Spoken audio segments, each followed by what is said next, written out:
Okay, today we're going to ask Charles a couple of questions that were posted on Facebook and sent to us, I guess, through the Mitchell County Republicans page and on Mitchell County Issues. Yay. Lovely Mitchell County Issues. Usually.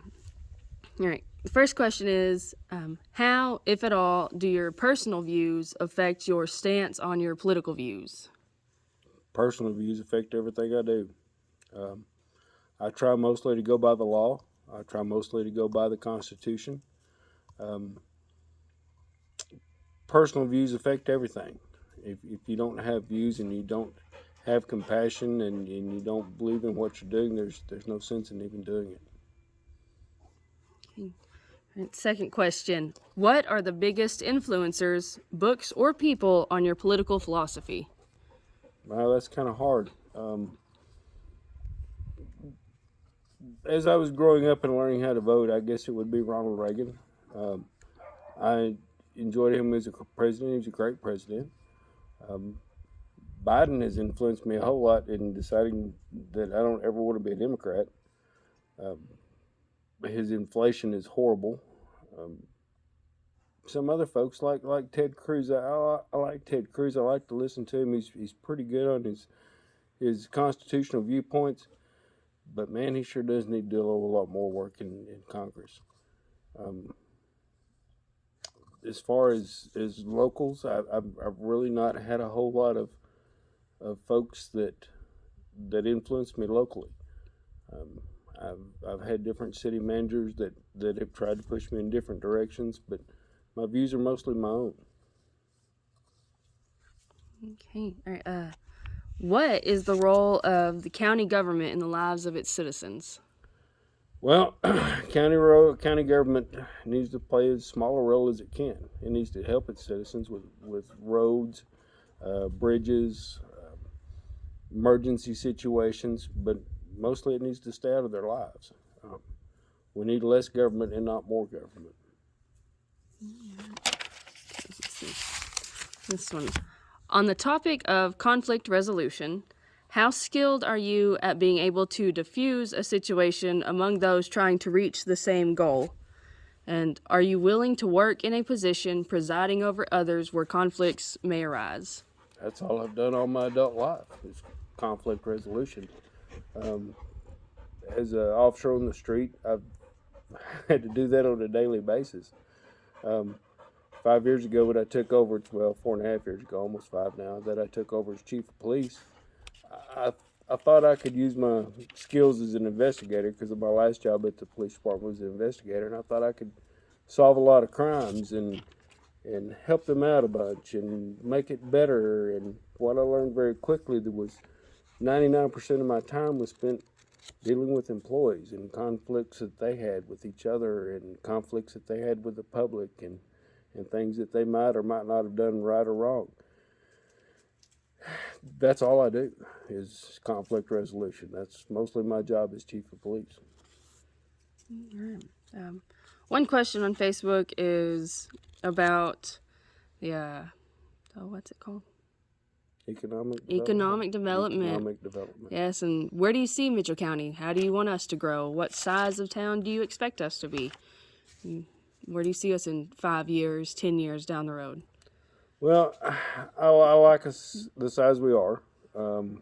We can grow, but I don't want us to be Snyder, and I don't want us to be Sweetwater. We're going to lose that hometown feel. We do need to grow economically, but I really do believe that we've got to start with our own people first. We have to start with making the businesses that we have better, helping them instead of going out and looking for someone else to come in and help us. I think that we need to find better ways to attract people to Colorado City. We can do that with utilizing some of the county facilities, such as the rodeo arena. Man, if we had a rodeo every other weekend, had a team roping or a ranch rodeo or a benefit rodeo for somebody, man, that brings a lot of folks to town. We could improve our fly-in. If we improved our fly-in and had more planes coming in from different parts of the country and had fuel there for them when they left, who knows how many people we can get to come to Mitchell County. Let them come and spend their money. They don't have to stay. In one of the last interview that we had, we talked very briefly on our border issue. So were there any other points you wanted to talk about on that? That poor border. Cut you off early. Yeah, you didn't let me finish, but the border issue is not going to improve until we get a better president and a better governor. It's terrible what our troops go through down there. They're in pursuits day in and day out. We're losing precious resources for them being down there on the border. And like I said earlier, the best way, and probably the only way, is for everyone in Mitchell County, Scurry County, Nolan County, everywhere around here to call and tell our governor, we want our troopers back. They're very helpful. It's been many a time my behind has been saved by a trooper.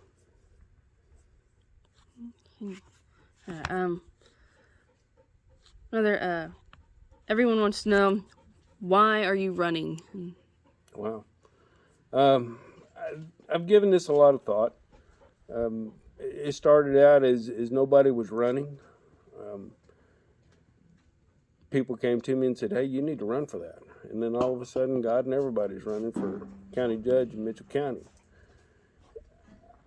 I want to run. It's going to be an improvement for me in salary. I do have a full-time job now as chief, but it will improve my salary. I think that I can do a good job at it. I think I have the skills that I can go to Austin and talk with a congressman or a senator and try to sway them in any direction that we need. Like I said earlier, I'm really good at conflict resolution. I may not always give you the right answer, but I want to give you a good answer. I'm running mostly to make Mitchell County a better place. We have to improve, and really the only way that we can improve, and the only way we will ever get any business into this county, is if we work together as a county. No one person, no candidate that's running has the answers. We all have different answers. We don't always have the best answers. But if we work together and we utilize other people's viewpoints, we might come to a good conclusion and make this a better place. If we don't work together and we don't get our citizens involved, we're never going to improve. Let's see.